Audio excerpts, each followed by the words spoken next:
Don't tell Thomas. It was cold and snowy on Sodor. Everyone was jolly.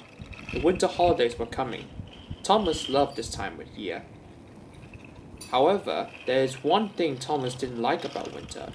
There is always lots and lots of snow. It piled up very quickly and blocked the tracks, so Thomas worked all day keeping the lines open. Thanks to Thomas, everything ran on time.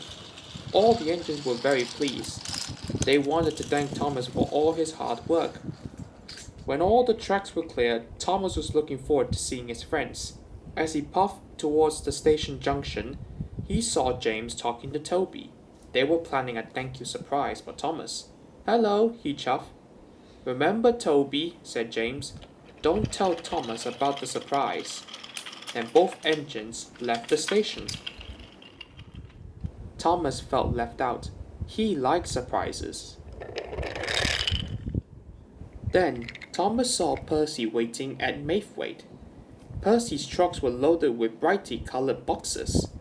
"Are they part of the surprise?" Thomas asked. Percy was bursting to tell his friend about it, but he raced away so that he would not spoil the surprise. Thomas was cross, but he had work to do, so throughout the rest of the day, he stopped thinking about the surprise until late that afternoon, when Thomas stopped at a signal. As he waited, Emily arrived. Thomas noticed something strange on Emily's flatbed. It was long and pointy, but it was covered up. "Is that part of the surprise?" he asked. "That is for me to know and you to find out," Emily said, and she puffed away. "Bother," wheezed Thomas. "If they won't tell me, I'll find out myself," Thomas huffed, and secretly followed Emily. He puffed as quietly as he could, and he didn't follow too closely.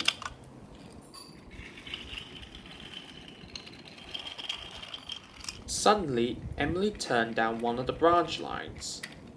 Thomas raced after her, but just as he got to the branch line, the signalman changed the points.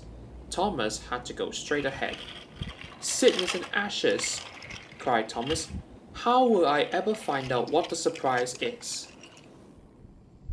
That evening, the engines were very excited. They were all talking about Thomas's surprise. "I can't wait," chuffed Edward. "He will love it," puffed Percy. But then Thomas arrived. The engines stayed silent. "Shush," said James. "Don't tell Thomas," said Henry. Thomas felt more left out than ever. It wasn't fair. Everyone knew what the surprise was except Thomas. If they won't tell me, I don't want to know," he huffed. Thomas steamed crossly away and puffed as far as he could. At last it was time to show Thomas the surprise, but no one knew where Thomas was gone. "Please find him, Harold," all the engines said. "I'll do my best," said Harold, and he took to the sky. Thomas was parked in a siding. He was cold and sad. Why was he the only one not to know what the surprise was? If only they would tell him. Then Thomas heard a noise. It was coming from the sky. It was Harold. "There you are, old chap," he called. "It's time for you to collect the children and to see the surprise." "The children?" puffed Thomas. "Yes. It's a special thank you for keeping the lines clear of snow," said Harold. Thomas was delighted. Finally, he was going to find out what the surprise was. "So I wasn't being left out?" cried Thomas. "Of course not," said Harold. "The children are waiting for you at Tidmouth." Thomas loved pulling coaches full of children, so he raced away. Soon he arrived at Tidmouth. Toby had arranged Annie and Clarabelle. "Good luck, Thomas," he said. Thomas buffeted up to Annie and Clarabelle and puffed through the snowy countryside. The children were very excited. They all wanted to know what the surprise was. Thomas headed up down his branch line and soon arrived at Farquhar. And there was Thomas's surprise.